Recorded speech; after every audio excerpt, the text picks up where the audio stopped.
Okay, I think we're just about ready for me to welcome you all to our event tonight. Before we start, we'd just like to do our acknowledgement. Wyndham City Council recognizes Aboriginal and Torres Strait Islander peoples as the first custodians of the lands on which Australia was founded. Council acknowledges the peoples of the Kulin Nation as the traditional owners of the lands on which Wyndham City is being built. We pay respects to the wisdom and diversity of past and present elders, and we share commitment to nurture future generations of elders in Aboriginal and Torres Strait Islander communities. So it gives me great pleasure to introduce our guest tonight, Lisa Decker. Lisa Decker is a local speech pathologist in Wyndham who practices from the Well Said Clinic. She will share some wonderful tips on raising children in more than one language. So welcome, Lisa. Thank you very much, everyone. And I'm just going to open up my slideshow. Welcome, everybody. And had I done this a while ago, I would have been saying how awesome for you to come out and in this wild and woolly weather to come and hear this talk on raising multilingual children. But I'm hoping you're kicking back, cup of tea, hot chocolate, something else, and that you are ready for, I hope, what will be an interesting and information providing presentation on this fairly complex question. So my name is Lisa Decker, as Laurie and Micah have said, and I'm a local speech pathologist. I have been a speech pathologist for 38 years. And when I say that number, I think to myself, oh my goodness, where has all the time gone? And for all of those 38 years, I have lived and worked in the western suburbs. And to be honest, I wouldn't live and work anywhere else. Now I cannot. Oh, there we go. So here's what we're going to go through tonight. Here's our content. We're going to go through a little bit of statistics and some definitions so that you know what I'm talking about. The role of parents, and you have a very important role. Overview of possible problems, and then we'll have time at the end of the presentation to answer any questions that you might have. I want to reassure everybody that you, as a parent, have all the necessary skills you need to help your children develop all the language skills they need and to become a speaker of multiple languages. Whether it's bilingual or multilingual, you have all those skills. And I know over many, many years of working that parents for whom English is not their first language are often very concerned about whether they have the correct and appropriate skills. But I want to reassure you, yes, you do. So we're going to talk about some definitions so that you're very clear about what I understand by this, of being multilingual, of what receptive language is, of what expressive language is, pragmatic language, articulation, and I'm going to add some definitions to primary and secondary languages. Now, being multilingual by its very definition means to understand and or maybe talk in either spoken, manual, and by manual I mean sign language, or in a written form, at least a functional level of language. And by that I mean you have the ability to understand what someone is saying to you, and you have the ability to express your thoughts and ideas in that language. As a monolingual person, I must say I'm incredibly envious of anyone who speaks more than one language. But I want to tell you that language acquisition, so acquiring another language, can occur at any age. Of course, as you would expect, the older you are, the more complex that becomes and the more challenging. And I can honestly tell you that I learned Japanese up to HSC, or what was HSC, but up to VCE level. And over the past 38, 40 years, I haven't used any Japanese. And so I would not say that I was by any stage have an ability to speak in Japanese. There are two types of timings for acquiring language. One is what we call simultaneous. So this is when, and it often occurs in very young childhood, where more than one language is learned at the same time. So, and it typically occurs in those first year or two of life. Sequential language acquisition basically means you're learning one language first and then you learn subsequent languages after you've acquired that. And what the research tells us is this typically occurs after 3 years of age. When language is acquired at that point, and as we get older, it often becomes a translation. So you think in one language and you translate in another. But we'll come and we'll talk more about that in a little while. So we're going to briefly go through these definitions. Receptive language is the ability to understand. So it's understanding vocabulary, it's understanding sentence structure, it is understanding story level and conceptual level language. It includes skills like short-term auditory memory and comprehension. It is a very important skill to have when you are learning a new language. Expressive language is exactly what you would think it would be. It is the ability to talk, produce, express thoughts and ideas by using vocabulary, sentence structure, and it is used on a day-to-day basis. Pragmatic language, and we won't be covering much of this today, but just for your interest's sake, pragmatic language is the ability to use language and to follow the rules of engagement in a social context. So by that slide, as it tells you, it is how you change your tone of voice when you're making a point, how you interpret non-verbal pieces of information such as body language and facial expression, and how you understand the social rules of conversation. And by the social rules, I mean this. When Australian English people speak, they are often looking directly at each other and waiting for the other person to speak. I'm aware that in some of our Indigenous cousins, they will often look down and look away. And for some people, they see this as a sign of rudeness, but in fact, that's treating their listener with respect. So there's all sorts of hidden rules when we engage with someone using social language. Articulation is different. Articulation is the ability to use speech sounds of our language. So it's the ability to produce those sounds by moving our lips and our tongue and produce them accurately and in the correct sequence. So this is where we become more interested. Primary language can also be referred to as first language, native language. Some researchers and people use heritage language or mother tongue. All of these things refer to the same thing. Often in terms of research, it refers to the language that you are raised in.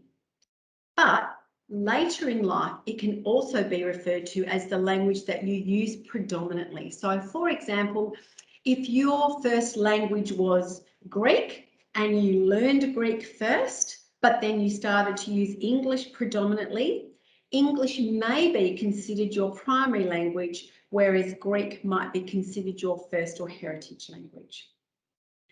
A secondary language are the languages that we learn after that first one. And often, and I'm certainly going to be talking more about this as we progress through our talk today, the primary language is a very, very important language because it provides the foundation skills for acquiring the second, third and fourth languages for some people. And we will be talking more about that because that is the reason we're here. How do we raise multilingual speakers? And our primary language is of prime importance. Now, just harking back to that, I am going to be using the term primary language because as a speech pathologist, that's how we describe it. But I am actually talking about first, native and heritage languages or mother tongue, unless I say differently, just to be clear. So what I want to say to you is that speech and language skills for all children develop in a typical sequence. However, every child will progress through those sequences at potentially different rates, and they may need to spend more time at a certain level before they move on to the next level. And an example I will give you is that typically between 12 months and 18 months of age, children will start to acquire between 30 to 50 words. This is a neurotypical or typically developing child. From about 18 months, give or take, they will start to put those words together. The proviso is, though, that they actually have the 30 to 50 words. Now, some children might take 12 months to acquire those 30 to 50 words, and they're not likely to start putting words together in short phrases until they've got those words. I don't want to hone too much on that 6-month age limit. It is absolutely give and take. And for a variety of different reasons, children will develop at different paces. But what I do want to really impress upon you all is that learning one language will not impact how early a child speaks or how quickly they go through those stages. And that is one question that I'm, as a speech pathologist, often asked about whether a parent should continue to speak in their primary language or should start to hone more on English. I'm going to say it again because it's really important to remember. Learning more than one language will not cause a delay in acquiring English or subsequent languages. And I'm going to explain to you a little bit more why. So, as I said just a minute ago, there are a number of stages, and just for your interest, step one is what we call the pre-linguistic or pre-production stage. This is young children and infants starting to learn to understand the language of their environment. Whether that's one language, 2 or 3, they still go through this same phase. Early production is that you start to see the appearance of those single words. Speech emergence, there is an ongoing increase of vocabulary and, as I said, starting to put short phrases, 2 or 3 words together. As the children get older, we start to see a further increase in vocabulary and then slowly elongating the number of words and sentences that they use until they reach advanced fluency. And then at that point, they're talking like, for want of a better term, mini adults. So they're starting to converse.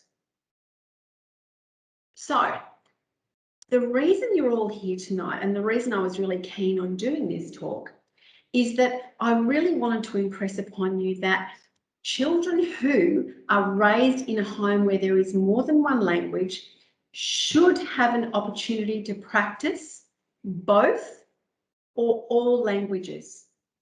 In fact, a few years ago, there was a human rights charter that said every child has a right to speak the language of their heritage. And it's something that I certainly subscribe to, and it's something that the research is telling us is an important step in language acquisition. Having said that, the other additional importance of primary language is that the development of that first primary heritage language or mother tongue provides the base upon which other languages are learned, and therefore is not only beneficial, but extremely important for the efficient development of those other languages. In fact, some research articles say for typically developing children that their cognitive skills are enhanced and potentially their learning skills are enhanced because they've had this ability to acquire these other languages.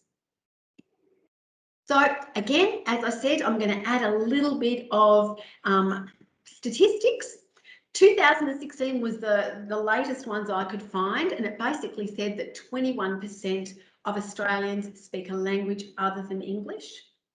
In Melbourne, that increases up to 32% of people who speak languages other than English. But in the wonderful Shire of Wyndham, it goes up to 40%. So you can see why this is such an important topic of conversation to have with the parents of our community, so that they have a clear understanding of what it is they need to do to help their children. This is particularly so as I am fully aware that there are a number of people, friends, relatives, other professionals who are very happy to share with you their knowledge of why it is or is not important to be multilingual. And we need to basically set the record straight. We need to make sure that people have a very clear understanding of what is correct information and what is myth and what is misinformation, because there is so much of that about. And of course, these statistics were 2016. I have absolutely no doubt that we have become far more multicultural and diverse in our community than we were in 2016. So currently, the mix of cultures that we currently see in Wyndham, and there's obviously more than these ones, but these are the predominant ones. So Australian is by and large the largest proportion. Then we have our wonderful Indian cultures and Indian residents, followed quickly by New Zealanders. Hello to all New Zealanders out there. Then comes people from the Philippines, our Chinese community, and then English. And by English, I mean people from England. So again, from the census, we see that languages other than English include Mandarin, Italian, Cantonese, Punjabi, Tagalog or Filipino, Greek, Vietnamese, Arabic, Hindi, and Sinhalese. It's interesting to note that when I was doing some research to prepare our talk tonight, it was one of the things that was highlighted in our research is that unlike countries like the US or Canada, Australia has a broad mix of cultures and languages that are spoken, whereas places like the US, they have a very dominant other language, which, as it says there, is Spanish.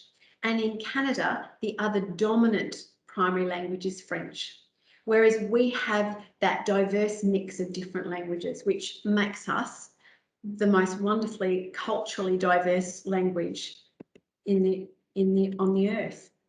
Now, because there are so many languages, parents raise a lot of concerns about how they should be raising their children.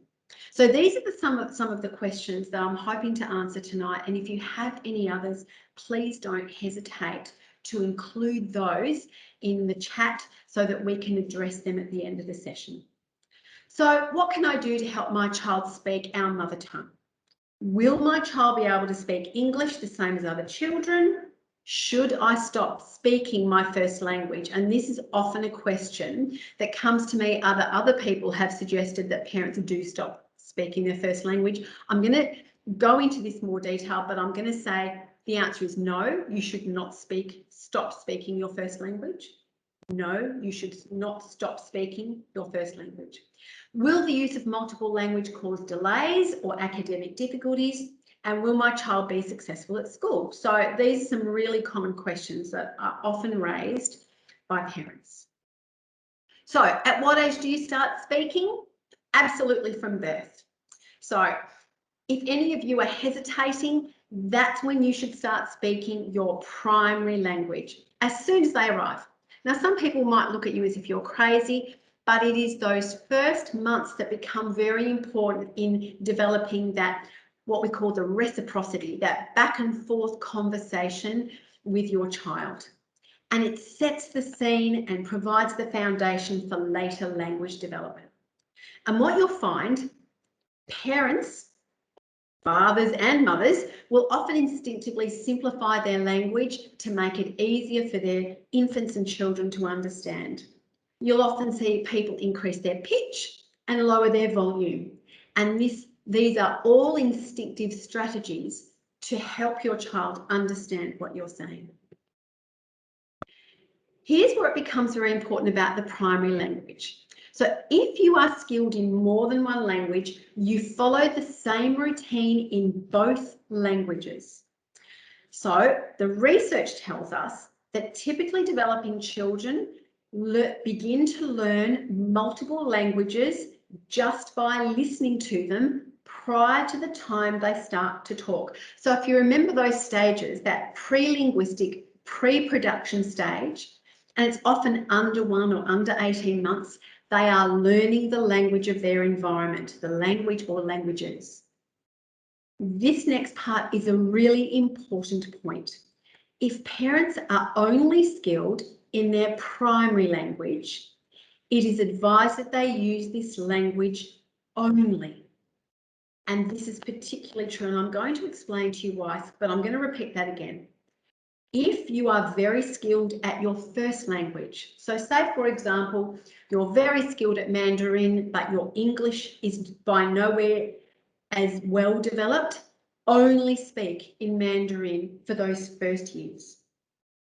And I know that might feel counterproductive, but it's an important skill to provide your child with the ability to listen to a skilled speaker. Now, an added piece of information, there are 7,000 primary languages and dialects worldwide, and they are made up of a combination or differing combinations of 800 sounds. Each language uses around 40 sounds, and these sounds help us distinguish different languages. A piece of trivia, all children who start to babble a range of sounds, both sounds within their own environment, but sounds that they don't hear. And all children do this no matter where they're raised. So an English-speaking baby will babble the same as a Chinese-speaking baby, will babble the same as an Arabic baby, or the same as a Vietnamese baby. What will happen though, as they listen to the language of their environment, very gradually sounds get weeded out and they remain with the sounds of the language that they hear. So we know that infants and toddlers can distinguish different sounds, which is how they start to weed out unfamiliar sounds and sounds that they don't hear regularly. So I'm sure you're all wanting to know, what can you do to help your child become a multilingual speaker? The first one is use your primary or heritage language. This will help them to become proficient speakers in that language.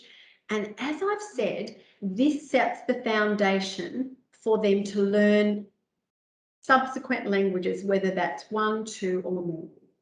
So they need different opportunities to practice these languages. So don't just stick to talking, sing, read books, watch TV shows, take them to cultural events, expose them to different members of the family who are also going to be proficient speakers. It's really important that they are immersed in your primary language. As your child gets older and they become more skilled at that first language, you might consider a language school. Now, of course, language school is not for everybody, but for a period of time, I know many parents who find it invaluable to help their child learn a more academic style of language, different to that they use when they're conversing with each other. And then for some languages, they might learn how to read and write in their primary language. The other thing is, we want to encourage our children to use their skills when communicating with extended family members, community members, and other people they might encounter as they start to grow and move out into community. Now, there are some strategies that some people have found particularly useful, and there are two that I'm going to talk about today. So some parents might use one person, one language, and this is particularly useful if you've got parents who are skilled in different languages, or you've got two parents who are skilled in two languages, but they choose one language each. So you might have a parent who speaks very well in English and they use that predominantly in the family home, whilst the other parent might speak Vietnamese really skillfully, so they might use that when they're interacting with their child. And in these sort of circumstances, if you're going to use this strategy, you can encourage grandparents, aunts, uncles, friends. They can choose to speak to the infant or the child in their preferred language. And in this way, a child can be exposed to skilled speakers of the primary language. And I'm going to really emphasise that, skilled speakers. So typically children who are going to develop two languages, they are likely to do this from birth, and they can develop these languages simultaneously. Now, I'm sure I'm speaking to many people who have this amazing skill. But what I want you to know is all the research tells us is that when this occurs, that development of language is very similar to monolinguistic. So children who only learn to speak one language, and in this case, in Australia, that's probably English. So there is a similar pattern of development, whether they learn one language or whether they learn two or three or more. Another point I want you to really take away from today, it is dependent upon exposure. Now, by that I mean, let's just say, for example, you've got parents who are both skilled English speakers, but grandma speaks Italian. If that child only sees grandma once a fortnight, and that is the only time they're going to be exposed to Italian, their exposure to English is quite considerable. Their exposure to Italian is reduced. And so the level of skill acquired when you compare English to Italian is going to be different. English exposure is more, the development will occur more. Italian with grandma once a fortnight will be far less. Now, it doesn't mean the child won't develop those skills, but it just means that one language will develop faster and perhaps with greater proficiency, and the other will take a longer time to develop. Now, there's another strategy which some parents like to adopt, and this is the one activity, one language. And sometimes this occurs in families where parents do not want to have I only speak Vietnamese and you only speak English. They might pick an activity. And so for this, as the example I've given here, pardon me, it may be during bath time, we only speak Vietnamese, but during all the other times we speak English. Or conversely, we speak English at bath time, and for the rest of the time we speak our primary language. And again, you have to consider the level of exposure. If you want your child to develop two or more languages at the same time, to the same level of skill, you need to try and expose them to both languages at the same level. I hope that makes sense.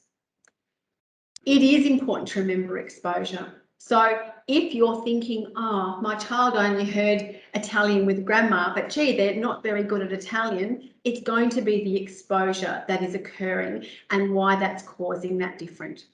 If you use this strategy of one activity, one language, you need to remember to change the activity periodically, because each activity will have its own vocabulary, And you need to consider how many times a day you might use that different activity to help your child be exposed or learn that second language. So there are also many questions about why would my child want to be a multilingual speaker when we're growing up in Australia and Australia is predominantly an English-speaking country?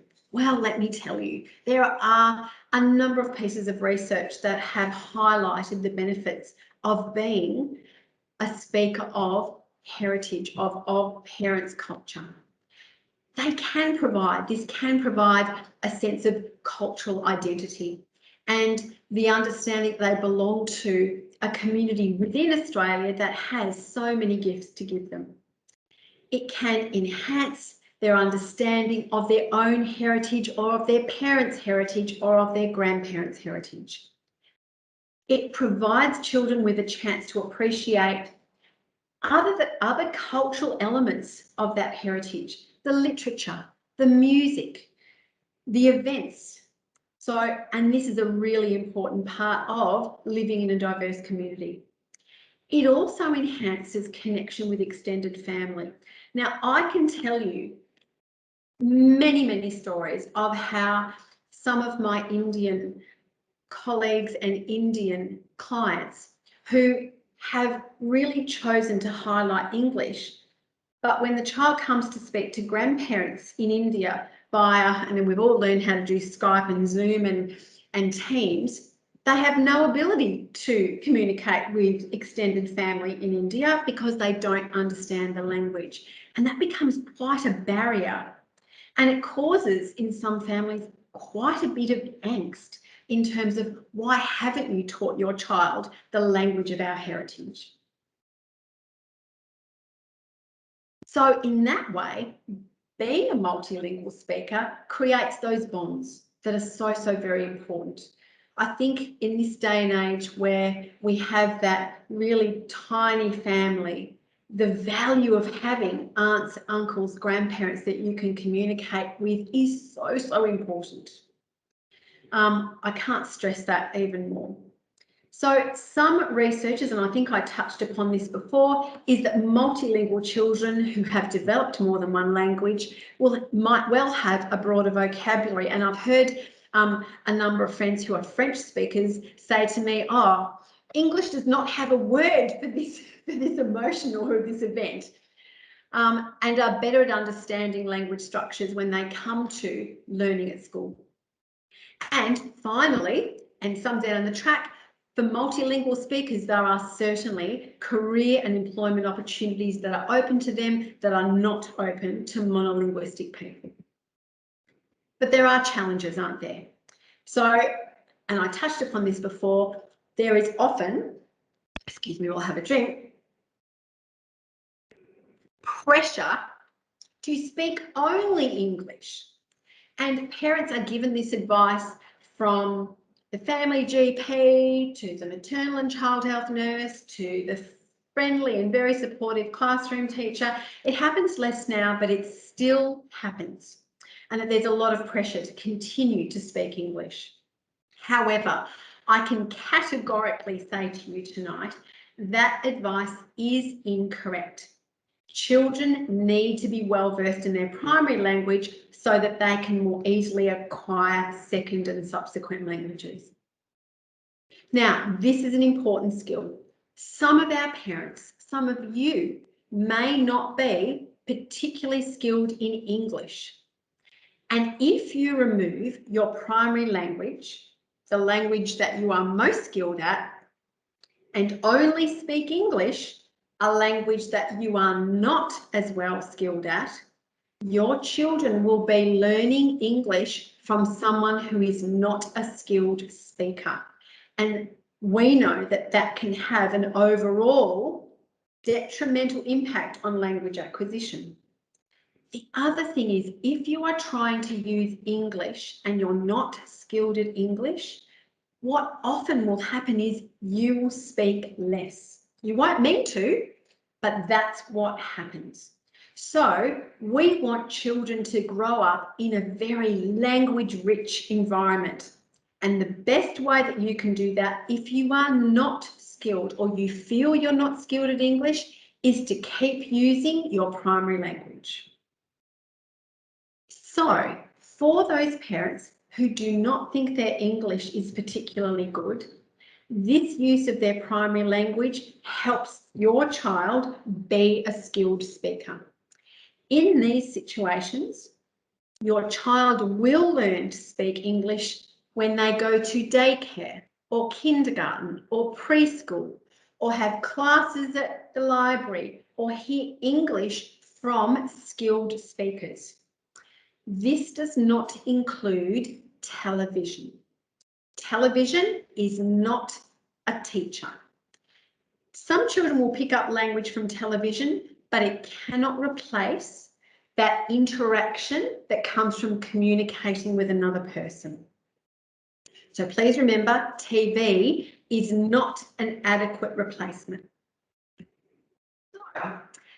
Academic achievement. Parents often worry that their children will not be skillful learners if they don't learn language. Now, the one piece of information I do want to tell you is that if your child has had no experience of learning English before they start school, so before they start prep or foundation, there may be some initial delays. But for those children who have started to learn English prior to going to school, whether it's from daycare or kinder, and I can't impress upon you how important kindergarten is, or if they were really starting to learn English in those first years of schools, by the time they get to grades 5 and 6, there is no difference between them and children who only speak English. It's important. So if you're thinking, I only want my child to speak Cantonese before they start school, I would want you to consider putting your child in those preschool educational environments such as kinder or daycare to give them that exposure from skilled speakers. So there are some challenges in raising a multilingual child. As children get older, sometimes they start to lose their primary language, and this becomes a frustration for many. It can be there's a lack of input, so you might start to reduce your use of your primary language once your child hits school. Or your children, because they're at school, are exposed to English more and more and more. English can sometimes be the language that their older siblings choose or their friends choose. And sometimes children might say to you as parents, pardon me, I don't want to speak this language, I only want to speak English. And for all the reasons I spoke about before, I want you to encourage them to maintain their ability in their primary or heritage language. So to prevent this from happening, or to try and decrease it at the very best, you could talk to them about the benefits of keeping those additional languages. You could continue to actively put them in environments where they're experiencing their primary language with other people. You have to keep it interesting. So if you're thinking, I'm only going to send them to language school and that's it, then that may not be sufficient. So go to cultural events, have time with extended family or friends where your primary language continues to be spoken, and encourage your extended family to continue to talk to your child in that primary language. Now, I do want to mention language delays because some children have delays. Current stats indicate that anywhere between 10 to 20% of children will experience some type of delay. If they are multilingual, and I've said this previously, they are not at greater risk of having a language delay. They are not. However, some children might have a language delay in their primary language. And if this does occur, they will then more likely have difficulties in learning second and subsequent languages. It doesn't mean you should stop exposing them, but it might be more challenging. So for these children, they might exhibit a very fundamental difficulty in learning language. And for those children, that's where people like speech pathologists or speech therapy come into play. But let me just say, this is not the 90% of children who will learn a second language without difficulty. But for some children, there might be. So I just want to have that caveat that you be aware that some children, no matter what you do, might have some language delay. And of course, they're the sort of children that I, as a speech pathologist, see. Now, I want to talk about the silent period. Now, I don't know if any of you have heard about this silent period, but in speech pathology terms, we know that a lot of children go through what we call the silent period. And this typically occurs when they're starting to learn a second or subsequent language for the first time. What happens is the children start to listen and process this new language that they're not familiar with, but they don't speak to anyone. Now, there are a number of reasons this occurs, and it might be the style of learner that they are. It might be that they need more time to process. It is not a problem as such and can occur for weeks and for some children several months. However, during this time, continue to encourage your child to interact with others, communicate by gesture, communicate by demonstration, and then very slowly but gradually they will start to go through that. So that's that pre-production stage. They will start to go through those early linguistic stages. Remember, everyone develops at their own pace. So sometimes if they're learning languages, you might see a plateau of language acquisition. And all this means is that they are starting to learn these other languages, these other vocabularies, before they start to use them. But if they're exposed in equal amounts to the second and subsequent languages, they will continue to develop. Now, code switching. Code switching is when a child bounces from language to language. Now, previously, and including when I was a young graduate, this occurred, we used to think that, oh, the child's confused. That means they're not learning language appropriately. And often was seen by parents and teachers and speech pathologists as a problem. What we now know is that code switching, when they bounce from one language to another, is a sign of control and experimentation and learning. So if you see this, please don't be concerned. I just want to touch on code switching for parents. When we talked about using one parent, one language, or one activity, one language, what I would suggest is try to limit your code switching when you're doing those activities. And the reason I say this is not necessarily because of vocabulary, but because of the different grammatical rules and structures, sentence structure within different languages. That certainly might create some confusion, which is why we have those very specific strategies of one parent or one activity per language. But for a child who's learning it, this is not a problem at all.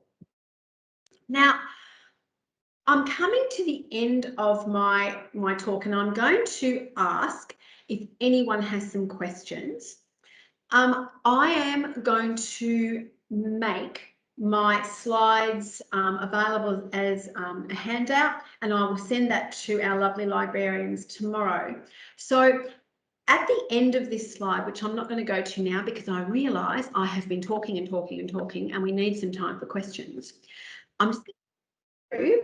I have added some strategies that you might implement when you're having a conversation, when you're developing vocabulary, and they're going to be at the end of that PowerPoint. So if you get that handout and you're thinking, Lisa didn't say this last night, these are just some suggestions I've added because I probably was aware that I would run out of time. So if we now come back to any questions. So I am going to... Lisa? Yes, Laurie. I'd like to bring up the question that, is there an echo? No, there's no echo, just me. Someone asked, how do you define a skilled speaker of English? Okay, so a skilled speaker is someone who, and it's a feeling. I don't think you can do an assessment. Well, we can do assessments, but a skilled speaker is someone who's been using that language for a length of time and feel that they can express their thoughts and ideas really easily without any difficulty in that language. And I'll use English as an example, if you've tried to make the decision that you're only going to speak English, and you're constantly thinking of, oh, what is that word? And I don't know how I'm going to put that. I'm not quite sure how to say this. That says to me that you are not a skilled speaker in that language. So I would then revert back to using your primary language, certainly in those beginning stages when your child is just beginning to learn how to speak. Okay, so another question that's here is, I have many friends' children that can understand their heritage language, but they refuse to communicate or speak back to their parents in that language.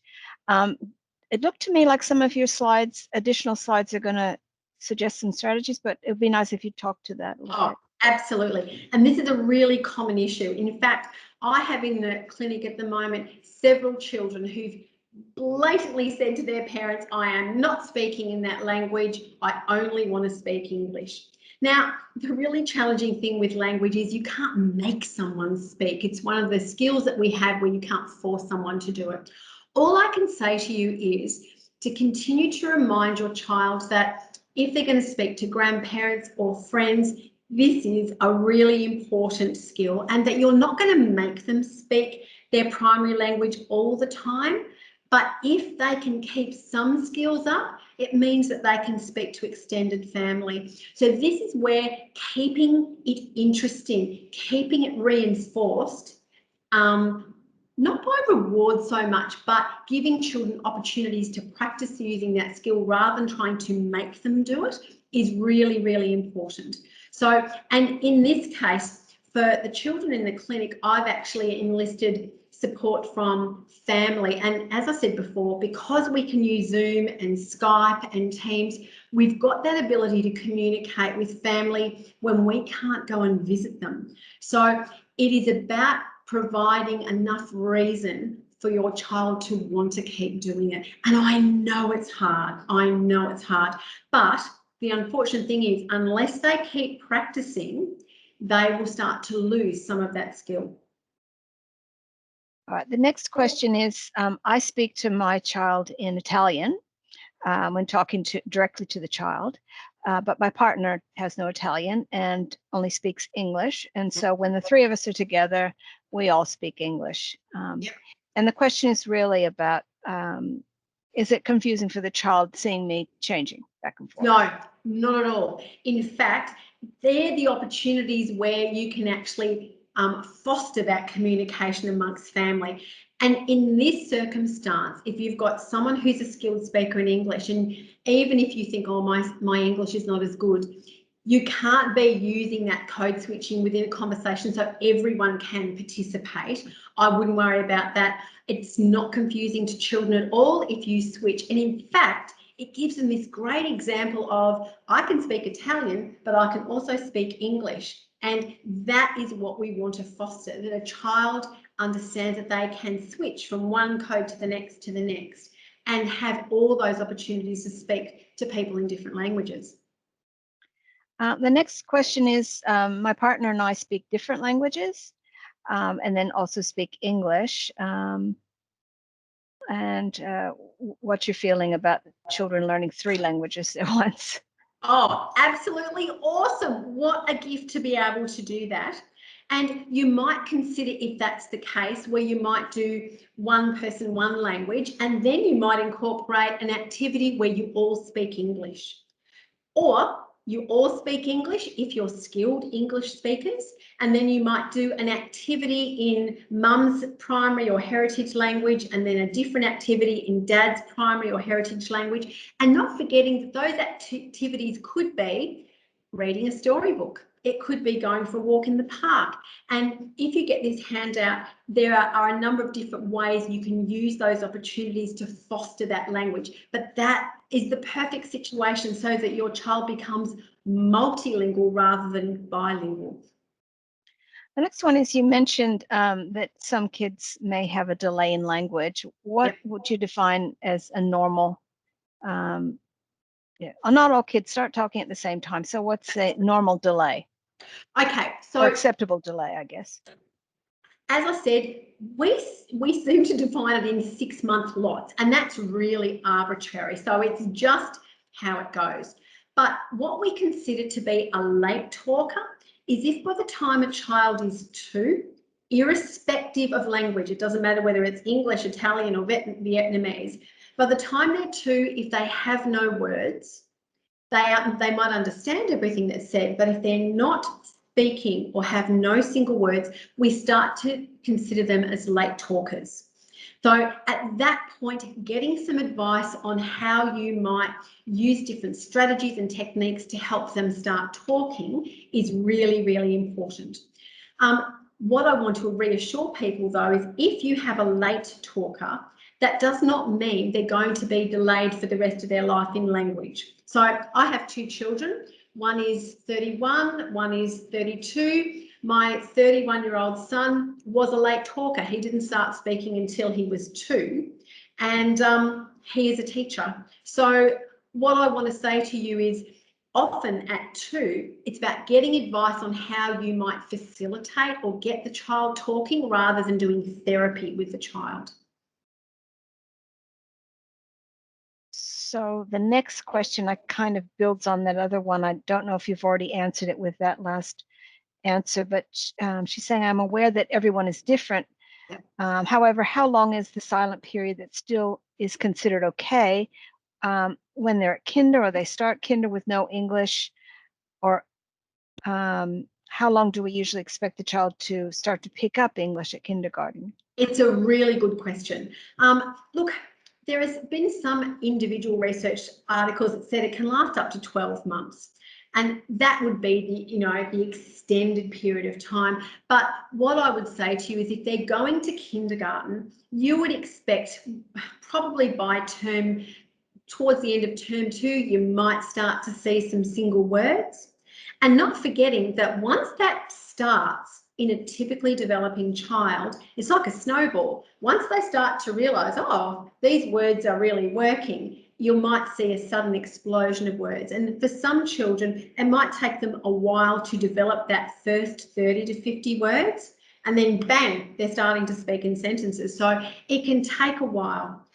If you are concerned, though, there's a couple of things you can do. If you think, oh, my child's not really talking, I would always get the hearing tested. That is the first thing that all speech pathologists would do, just to make sure that's not an issue. The other thing I would consider is my child developing typically in their primary language? So that's a really important question. If you have a child, say, for example, who is speaking Italian, and they're a very skilled Italian speaker, but they've started kinder, and at kinder they're not saying very much because they've never heard any English, I would give them at least a couple of terms, around 6 months, to get them going, to see what happens at that point. But of course, if you're starting to really worry and think, oh, I don't know what's going on, then please seek advice. So a speech pathologist, you could certainly talk to your family GP and have a chat about that, but getting some advice would probably be the best course of action after you get the hearing test, if you're worried. Great. The next question is, with the one person, one language approach. Yep. And I'm using my heritage language. Yep. The child is telling me something in English. Is it a good strategy to rephrase in my parent language? Absolutely. Rephrasing, or what we call recasting in your primary language, just to clarify. So you've said something, the child has responded in English. I would do the play dumb, creative stupidity, and go back to your primary language just to confirm that you've understood what they've said. So to encourage the use of both languages, absolutely. Recasting, remodeling is a parent's favourite tool. Right. I speak to my grandson in Italian, but his parents speak to him in English. So I speak to him in Italian most days. Yep. My daughter doesn't speak Italian, and I often translate after I speak to him. Should I do that, or does that confuse him if I'm translating for my daughter's benefit? Oh, okay. So I was about to say, if you're translating when it's just you and your grandson, you don't need to.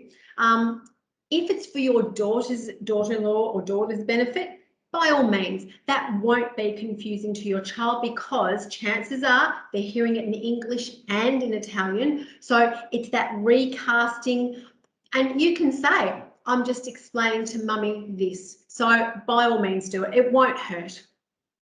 My son is speaking English sometimes.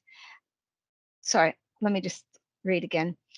When my son is speaking in English, sometimes he's using the other language words in the sentence. Should I tell him that that's not an English word, or how do I deal with that? No, so that's that recasting that I spoke about, where they're bouncing from one code, or code switching, where they bounce from one code to another. That's completely normal. And if you wanted to, you could give the child back again to confirm that you've understood back in entirely one language. So whether it's Italian or a Vietnamese or English, you might go, oh, did you mean blah, blah, blah, and off you go, and then just recast. But if they're code switching within a sentence, as I said, years ago, that was considered to be a problem. It is not a problem. Right. Oh gosh. I've been speaking to my 3-year-old in English, and he's quite fluent in it now. And now I want to introduce another language. Can I stop talking in English completely and just start talking to him in my heritage language? Okay, it's a really good question. So he continues his acquisition of English because at 3, it's still developing. I don't know that I would, I mean, and there's no research, this is just my personal opinion. I don't know that I'd drop English altogether. I would probably start to speak in the next language with an activity and just start to slowly increase the length of time you're exposing your child to that second language, but I'd still maintain that English exposure because language develops at an incremental rate. So the more you hear it, the more skilled you become. And at 3, your child is still acquiring English skills. I would just add, that would be my suggestion. Okay, now there's one. Oh, Nisha. Oh, here's one that I missed. I'm sorry, Nisha.